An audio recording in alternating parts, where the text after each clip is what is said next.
Hello, my friends. We're going to talk about Mercury retrograde, what it means, the aspects that happen during the retrograde, and what we get to look out for because it is retrograding in Virgo, back into Leo, back into Virgo again. So I'm going to share my screen with you and we're going to get started on how to process that. There we are. We got all the charts up. I wanted to start with this. You can find this on astroseek.com, astroseek.com. It's a great resource for charts if you need certain diagrams. I didn't feel like making this myself. So here we are. This is what it looks like for the current Mercury retrograde. And that begins August 4th or 5th. If you're on the west coast of the US, it's August 4th. But it starts August 5th, goes to August 28th. The shadow phase, which I don't find overly troublesome, but we get to revisit things from the shadow phases during the retrogrades, and that started July 17th and ends September 11th. And this is where it is in the zodiac, in that 60-degree wheel. So you're going to want to find that position for yourself. So it starts its retrograde at 4 degrees and 6 minutes of Virgo. It might not be in this location in your own astrology chart. You have to find that in your natal chart. If you need help with that, you can just let me know and message me and we'll figure out what's the best way for us to handle that together, you and me. And then, so it starts at 4 degrees and it retrogrades back to 21 degrees and 24 minutes of Leo. So you got to find that in your chart. If I was to pull up an astrology chart, for instance, here's just one. I do not use whole sign houses. I haven't never used whole sign houses. I use the Placidus house system, which makes it, to me, it's much more specific. To each their own. The Mercury retrograde in a chart that we have up here, for example, I don't have very much up to keep the charts nice and clean for the specific subject of Mercury retrograde in this talk. So 4 degrees of Virgo is approximately here, and this retrograde goes all the way back to 21 Leo, which is right about there. So if this was a natal chart, that means this is where the Mercury retrograde would be, 11th house back to 10th house. That's really intricate, so let's not go any further than that. But it is good for you to know where it is in your astrology. And do you have anything that this retrograde will connect specifically? Now, it really is important, especially with conjunctions. So do you have anything between 21 degrees Leo and 4 degrees of Virgo? And even if your angles are that as well, the ascendant, descendant, midheaven, IC, if those are in that number, that's important to pay attention to. Plus other things, we're isolating here. We don't know the whole picture when we talk about a specific subject, just like whenever I talk about the new moon, the full moon, or my short videos on YouTube here, we're just focusing on one thing real quick.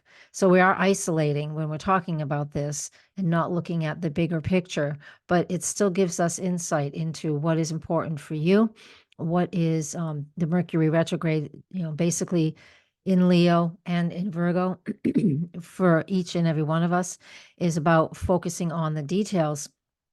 But Mercury is moving incredibly slow, only into 4 degrees of Virgo, and it's just going to take its time moving through there, then retrograding. So we're going to get a fair amount of time with it, even though it's just a few couple of degrees of Virgo.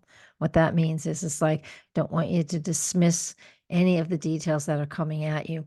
Take notes, take copious notes, journal, write things down, because especially now that we're in what's considered a shadowy phase, the shadow phase, because we get to readdress some of these things as we move through. And what do I mean by that? Let's go back to the basic board here, and we'll just start with this very first chart. Got a few charts to talk about, but basically before Mercury is retrograde, while it's still in shadow, this is July 25th, we have Mercury at the very end of Leo making a quincunx aspect to Neptune at 29 Pisces. A quincunx aspect creates a lot of stress and tension. And so communication and information can be really garbled and unclear, because especially with Mercury at the last degree of Leo, that means that it's loud and obnoxious, very egoic, if you will, because there's a lot of fire at the final degree of any zodiac sign, but especially a fixed, the Leo, the fixed fire. So Mercury is how we're communicating and the information that's coming towards us and the information that we want to receive. But this quincunx aspect, that's what that green dotted line is. It's 150 degrees, represents discord and misinformation. So just give yourself a little break. This is coming up on Thursday, the 25th. I'm posting this on the 24th. So this is on the 25th. So this is in play as I'm recording this. Okay. So pay attention to that for yourself. You really want to like, oh, what feels uncomfortable? What messages do I want to like alleviate? Because when we have this happening, see if I wrote my dates down here.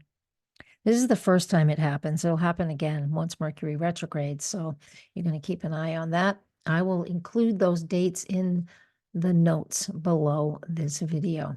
So like when Mercury quincunx Neptune, how many times when it happens? There's 3 different dates. Okay, let's go back to, and this is Mercury retrograde. This is what we're prepping for. Here's Mercury entering the sign of Virgo. And as soon as it enters Virgo, it is now in a quincunx with Pluto, still mathematically in a quincunx with Neptune. However, it's an out of sign aspect now, so that to me it disengages, even though the math in it shows up. So now with Mercury, excuse me, in the sign of Virgo on the 25th, that's at 6:42 p.m. Eastern time. You know, this is us slowly honing in, trying to be precise, trying to sift and sort through what the day before most likely threw at us, right? With Mercury, quincunx Neptune, a little unsure, a little confused. This gives us an opportunity to assess what that is. It's just the beginning. Mercury's going to stay in Virgo for just a week as it retrogrades back out. But with it in Virgo for now, on this date, the 25th as well, making that quincunx to Pluto, the energy of that is about really precise. Pay attention to the details. Pay attention to that practical approach to communicating and thinking and processing. Okay, this all, it ties in with Mercury retrograde. It does, promise. Here's what it looks like on the 26th at 8:30 when when Mercury makes that quincunx to Pluto. There it is. It's at a different time of day, so Mercury's in a different position. This is on the 26th at 8:49 p.m. Eastern is when it's exact, but we're feeling it all day. We are feeling it all on the 24th, 25th, 26th. Lingers a little bit on the 27th and 28th. Okay. Here is officially Mercury retrograde on August 5th. Okay. I like to get my ephemeris out so I can see that too. And it's August 4th if you live like on the West Coast or Central Time, Central Mountain and Pacific.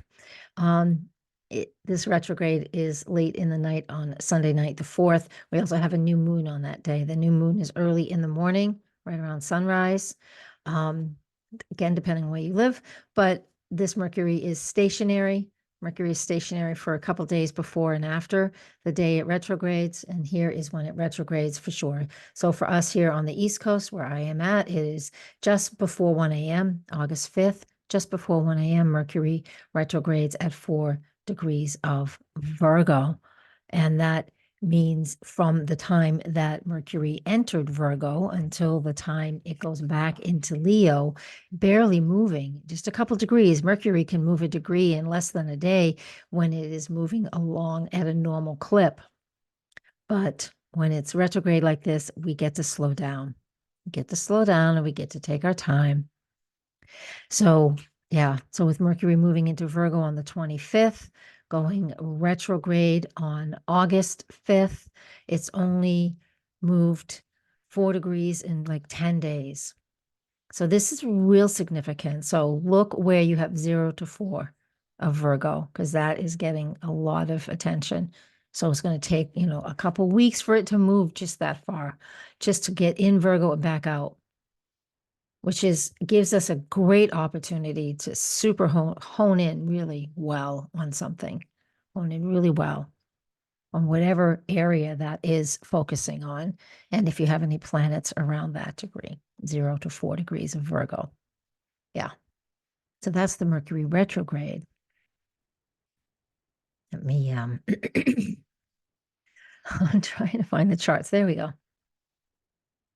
Next, we have Mercury conjunct Venus, which while it's retrograde, now Mercury's retrograde, Venus and Mercury have been coming together. They've been coming together. One's retrograding, one's moving forward. And as they come together, it's like brother and sister.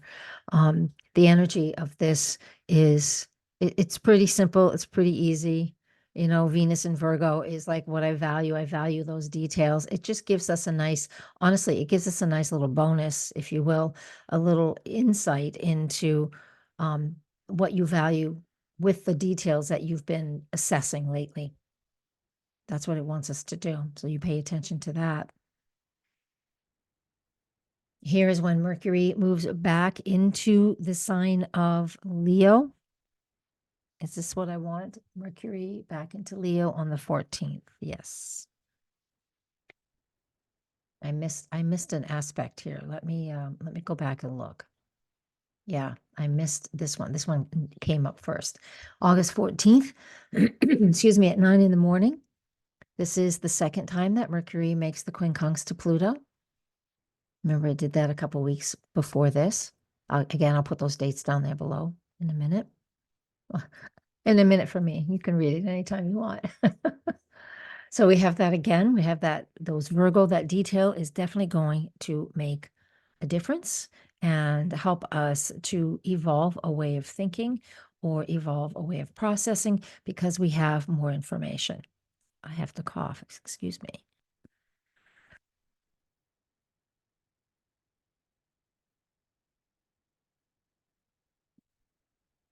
Now I want to go back to the next chart because I popped that one up too soon. And here's Mercury moving back into the sign of Leo. And then almost immediately makes the quincunx over there to Neptune. So as Mercury moves back into Leo, remember what we said about that Leo, Mercury at 29 Leo, Neptune at 29 Pisces. There is another, and here we got a lot of information to begin with back when this happened in July. And now we get a chance to assess it. A lot going on. July and the end of July into August. It's going to be confusing. I think this is just confusing as you know what, because that we think we have information and details and then it just gets blown out of the water. But if you don't need to engage in what's like going on politically, I want you to, because that is just outrageous at this point in time. But I want you to look at, excuse me, your own life and what you are processing and the details that need your attention and the things that are screaming at you and the things that are activating and triggering you and what in you do you need to process. That's this Mercury at 0 and then at 29 and then Pluto at 0 and Neptune at 29. Pluto will be at 29 in the fall, but all of this coming into play right now just is really strong. Strong. I don't want you to miss this opportunity. And again, if we're looking outside ourselves into the world and all the chaos that's happening, the division that's happening, this is all by plan. So I want you to bring it into your own life and be controlled in your own life. So I'm going to stop the share because I got to go get a drink of water. Hold on. All better. Let's come back. All right. Number 13. So here is when Mercury makes its quincunx aspect to Neptune, August 15th at 9:19. Are we sharing? Yes, we are. Good. And again, that's the second time this happens. And so we're going to look at that information where I'm confused, where I'm not confused. Find this 29 degrees of Leo in your own natal chart. Find your 29 Pisces in your natal chart and look where Pluto is as well in your chart, because these things are really significant. This creates a yod, but it's not officially a yod because they all have to be, the same degree, honestly. And this is out of sign, but I'm splitting hairs. So pay attention to that. Then we have Mercury square Uranus, and that's on August 18th. So on August 18th, Mercury makes that square to Uranus. And this can be a bit, it's a fixed square. Mercury in Leo, gregarious, hyperbolic, overwhelming, too much information, too much loudness. It's just too much. This is fine if you have to project your voice. I was in the coffee shop today, and the guy that was doing the stuff, and he was saying, okay, so-and-so, your coffee's on the counter, and you could hear him no matter where you were sitting. He had a nice projected voice. So that is useful at times. But look at your life and look at where you may need to project to engage in what it is and that's important and that you're passionate about. That's all Leo. And pay attention, since it does make that square aspect to Uranus. It did it earlier. Again, I'll put those extra dates down at the bottom. It's too confusing when I just constantly talk about them. I've done this before. So Mercury squaring Uranus is an opportunity for enlightenment, for having those aha moments. You can just have a conversation or visit somebody or see something that just helps you to like flip and go, oh, hey, I see something now differently. A long held belief. That's those fixed signs of Leo and Taurus. So you have that opportunity. And there's more going on here, guys. So while we do this, and I've taken most of the aspects out, the planets out, I only have in here what we need to talk about for this Mercury retrograde lecture. But there's a ton more. And that's where you can come and actually support me, if you will. It's just $11 a month for tier 3 over on Patreon. And I go through the weekly forecast like this in depth. So it's a 30-minute to 40-minute lecture once a week for the next week's transits. And we go deep, deep, deep. Kind of like this, but even more so, because I use all of the planets and I give you the whole cohesive piece of what the week is about.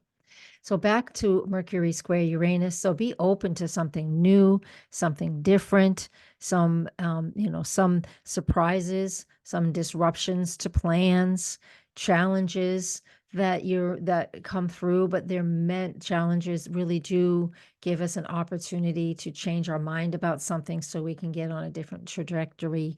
If things in life have been feeling too stale, we have opportunities for all of those things. And that's the Sun square Uranus for the second time, because that's Mercury square Uranus for the second time, and that is August 18th. It's at 5:47 a.m. So I'm telling you, you're going to feel it the day before.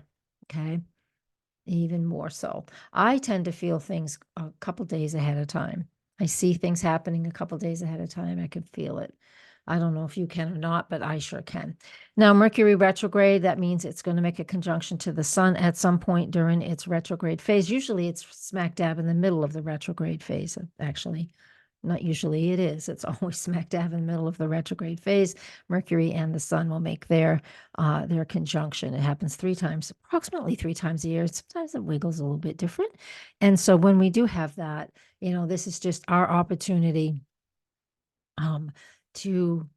the sun will burn off what Mercury doesn't need anymore, right? So it gives us that opportunity to clear the deck, if you will, especially egoic, long-held beliefs that need to be released. That's what that represents. This is all happening while Mercury is retrograde.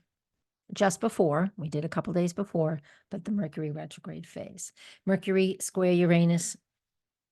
I just did that. On the 18th. I put it in here twice. I did the Sun conjunct Mercury, and then I did Mercury square Uranus. There you go. I did do that. I just didn't have the chart up. And then after that, That's it for the Mercury transits. Mercury will not make any other aspects that I saw. I might have missed something. Mercury, Uranus, and I don't see any others. I'm looking through our Llewellyn ephemeris. Oh, Mercury does make a trine aspect to Chiron on August 23rd. So Leo to Aries. I don't have that on the screen. And that gives us an opportunity to take some steps towards our own self-healing. Chiron's right around at 22 degrees-ish. So that gives us that opportunity right there to take some steps towards our own process and self-healing, as well as on the 24th of August, Mercury sextiles Mars. Now, I don't have that in here. Let's pop that in right now. We're going to put the rest of the planets back in so you can see everything. North node and south node. I don't put the ascendant and midheaven in because we all live in a different place. So we're not going to go there. So here's that chart. We're going to animate that. No, I am not. We're going to go back to the 24th. And we have Mercury. There's Mars.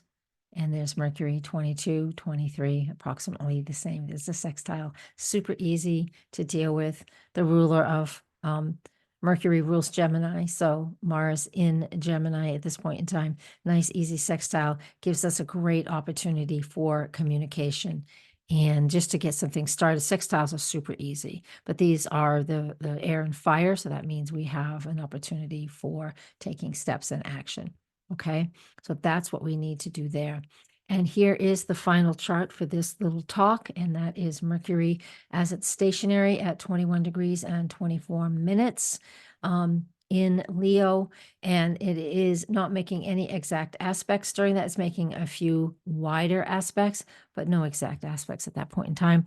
So Mercury retrograde will be officially complete August 28 at 5:14 p.m. Eastern time. And then it moves forward all the way through to September 11th, making all those aspects, most of those aspects again that I've just covered. So I will put them once again in the description below.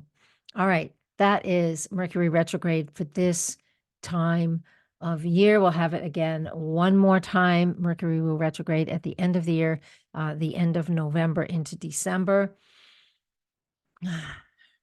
That's what it will do. We'll look at that one then.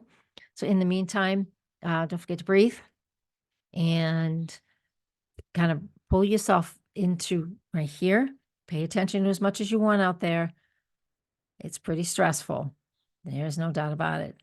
And we all have our own individual lives. So how much involved in that do you want to be? Whatever you want. I don't know. Yeah, that's enough for now. Blessings, everybody. You will see the new moon forecast after this one. Blessings, everybody. Namaste.